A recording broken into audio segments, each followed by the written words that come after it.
लड़े हैं, उनका पूरी पीढ़ियां दर पीढ़ियां लड़ी है। महाराणा प्रताप जैसा बच्चा जो कि हिंदू आज सिर पे अगर चोटी और शरीर पे जने हुए तो महाराणा की देन है।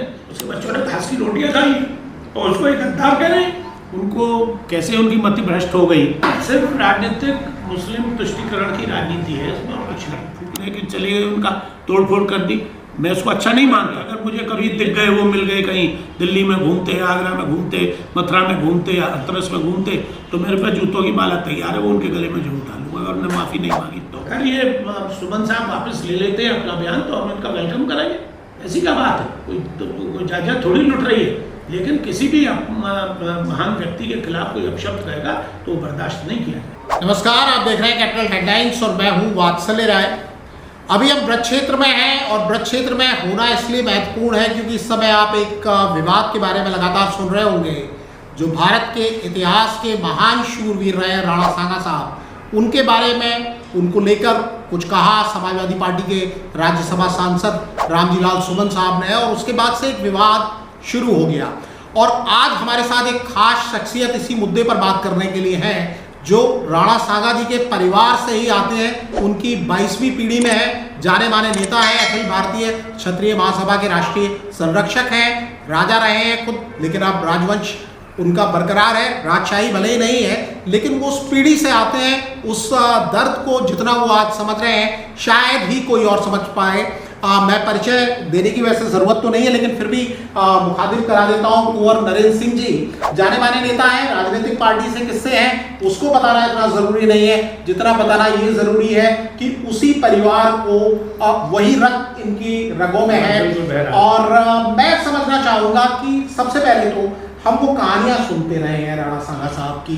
मेरा अपना पर्सनल अनुभव जो है वो भी मैं आपके साथ थोड़ा शेयर करना चाहूंगा बाद में, लेकिन पहले मैं समझना चाहूंगा कि ये अचानक से जिनके बारे में हर बच्चा, अगर खासतौर पर इस ब्रज क्षेत्र में अगर हम जानते हैं, बात करते हैं, हर बच्चा जानता है कि राणा सांगा की वीरता की कहानियां यहाँ हवाओं के साथ तैरती हैं। फिर रामजीलाल सुमन जी भी इसी इलाके से आते हैं, वो जानते हैं कि उनकी वीरता राणा सांगा की क्या थी। अचानक ये क्या हुआ, ये मेरी समझ में नहीं आ रहा है। इसमें क्या पॉलिटिकल मोटिवेटेड स्कीम है उनकी, मेरी जानकारी से परे है।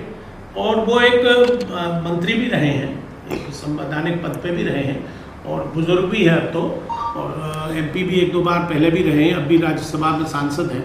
उनको कैसे उनकी मति भ्रष्ट हो गई, मैं तो यही कहूँगा कि उन्होंने राणा सांगा जैसे व्यक्ति को गद्दार और उनकी कौम को गद्दार बता दिया।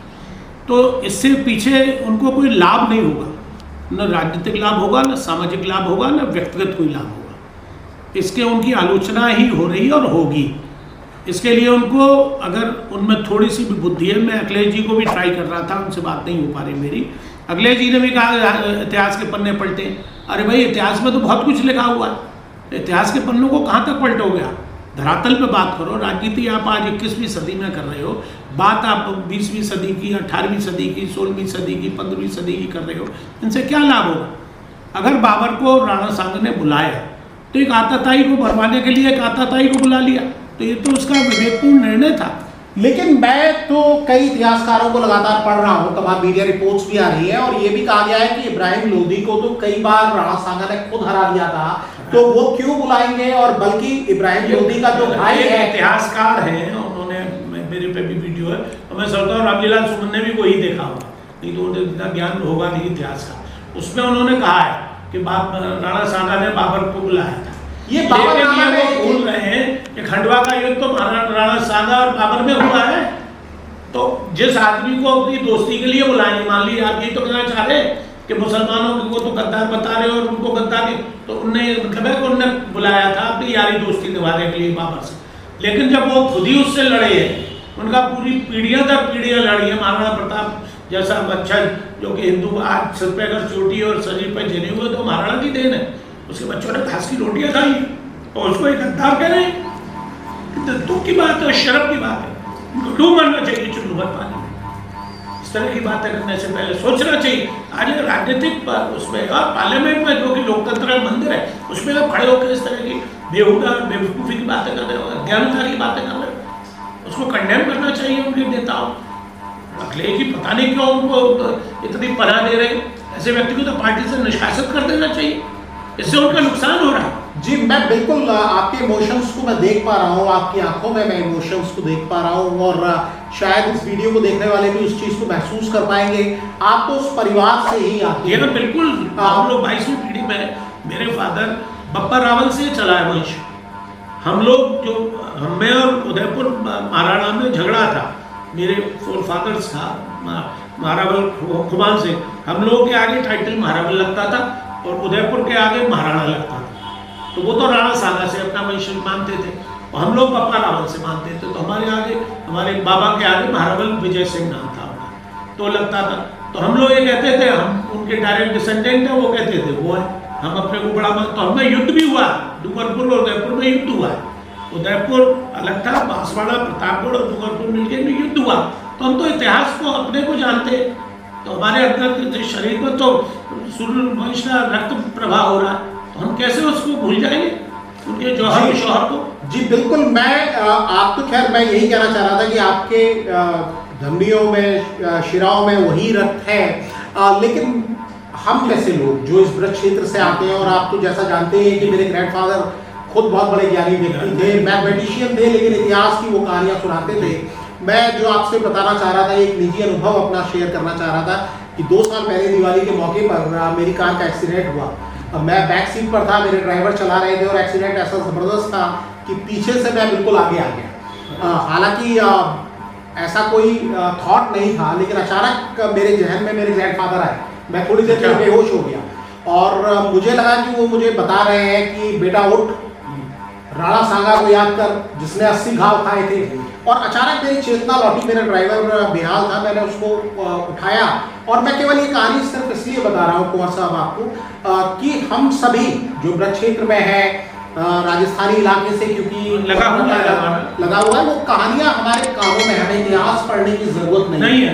और अगर कोई व्यक्ति गद्दार होता है तो कई पीढ़ियों तक ये कहानियां भी सुनाई जाती हैं। विभीषण का नाम आप लेते हैं, भले ही उन्होंने भगवान राम की मदद की, तो ये कहानियां श्रुतियों में चलती हैं। तो ऐसी कहानी पहली बार रामजीलाल सुमन जो इसी इलाके से आते हैं, उनके अलावा आज तक राणा सांगा जी के बारे में मैंने नहीं सुना है।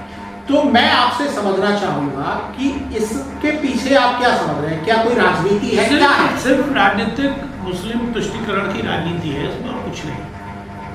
कि साहब जाटव हमसे जुड़ जाए, चूंकि हम जाटव हैं, मुसलमान हमसे जुड़ जाए, यादव अखिलेश जी से जुड़ जाए, आगे आने वाला चुनाव है, उस सब के समीकरण बन रहे हैं। तुम देश का, धर्म का क्यों नुकसान कर रहे हो भाई? देखिए, मैंने कई बार कहा, फिर दोहरा रहा हूँ, क्षत्रिय वो है जो क्षति को रोकता है। ये जात नहीं है, ये धर्म है। इस धर्म की रक्षा करो। तो धर्म में हम सब बंधे हुए, जाटवों का भी धर्म है, पिछड़ों का भी धर्म है, अगड़ों का भी धर्म है, सबका, मुसलमानों का भी धर्म है। और मुसलमान बाबर, हुमायूं, अकबर, शाहजहां, जहांगीर, इनको अपना आदर्श नहीं मानता। औरंगजेब का नाम नहीं लिया आपने। औरंगजेब क्रूर था थोड़ा, उसने मस्जिद, मंदिर तोड़े, मस्जिदें बनवाई, वो थोड़ा क्रूर था। कोई भी राजनीतिक, जितने भी महापुरुष हुए, किसी भी दल के हों या किसी वर्ग के हों, उनका सब लोग सम्मान करते हैं। अहिल्याबाई हमारी कोई जात की थी, अवंतिकाबाई हमारी कोई जात की थी, लक्ष्मी रानी हमारी जात की थी, अमर सिंह राठौर, पृथ्वीराज चौहान या शिवाजी या राणा सांगा या कोई भी महाराणा प्रताप की हो, सबका आदर्श है। वो तो आदर्श पुरुष है, पूर्वज है हमारे आपके। उनको तो एक गर्व से लोग नाम लेते हैं, छाती चौड़ती है। बात नरेंद्र सिंह की नहीं है, एक समाज की है बात, एक धर्म की है बात। तो इसलिए उनको क्षमा मांगने में कोई अफसोस नहीं होना चाहिए। लेकिन कुंवर साहब, उन्होंने क्षमा मांगने से तो मना कर दिया है। कर दिया तो परिणाम आज आगरा में उनके घर पे आक्रमण हुआ है जी। आप लोगों ने अलग सुना नहीं सुना? नहीं, मैं आपसे दूसरी बात समझना चाहता हूँ। कई लोग इस बात को कहते हैं कि क्योंकि राजपूत सवर्ण ही अपने आप में संख्या कम है, राजपूतों की संख्या और भी कम है, लेकिन मेरी कई राजपूत नेताओं से बात हुई, बाकी लोगों से बात हुई, तो उनका ये कहना था कि लोकसभा में हमने अपनी शक्ति दिखाई थी कि हमारे अंदर कितनी है या नहीं। तब वो भारतीय जनता पार्टी के किसी नेता के बयान से नाराज थे। तो आपको क्या लगता है कि चुनाव ही सही वक्त होता है ऐसे जवाब देने का, या और भी कोई तरीके होते हैं?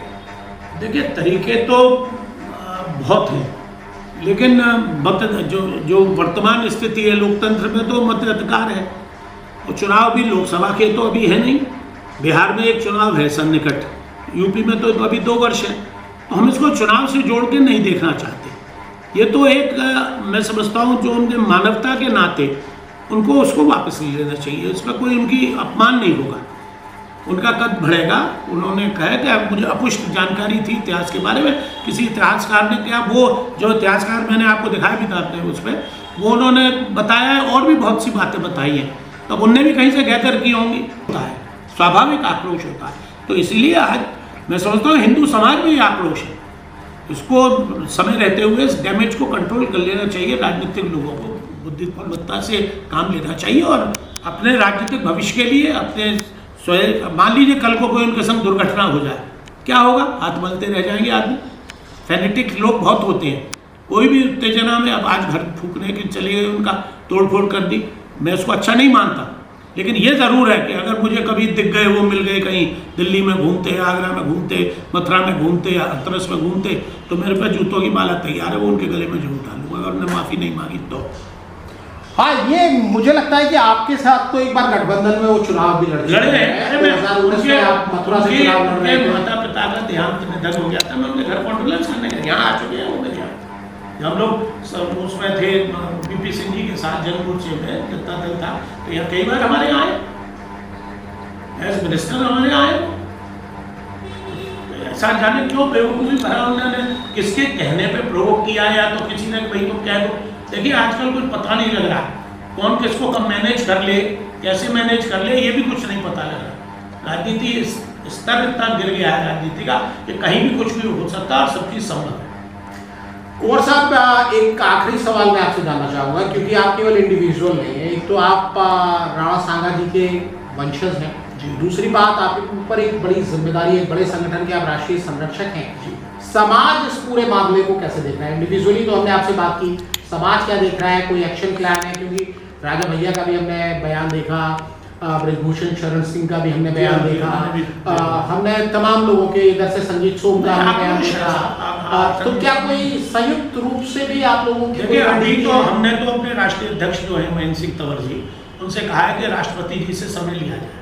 देखिए हम तो शालीनता से ही विरोध करना चाहते हैं, अगर ये सुमन साहब वापस ले लेते हैं अपना बयान तो हम इनका वेलकम करेंगे, ऐसी क्या बात है, कोई जायजा थोड़ी लुट रही है। लेकिन किसी भी महान व्यक्ति के खिलाफ कोई अपशब्द कहेगा तो बर्दाश्त नहीं किया जाएगा, किसी कीमत पर नहीं बर्दाश्त। जी बिल्कुल, इतिहास को आप सापेक्ष तरीके से देखिए, और जैसा कुंवर साहब कह रहे हैं कि पॉजिटिविटी ज़रूरी है समाज में, इस तरह के बयान निश्चित तौर पर किसी समाज का भला तो नहीं करते और इतिहास को भी सही सापेक्ष में प्रस्तुत नहीं करते। सर, आपने हमें वक्त दिया, इतने महत्वपूर्ण बहुत अच्छा लगा आप लोग, शुक्रिया, धन्यवाद sir, thank you so much.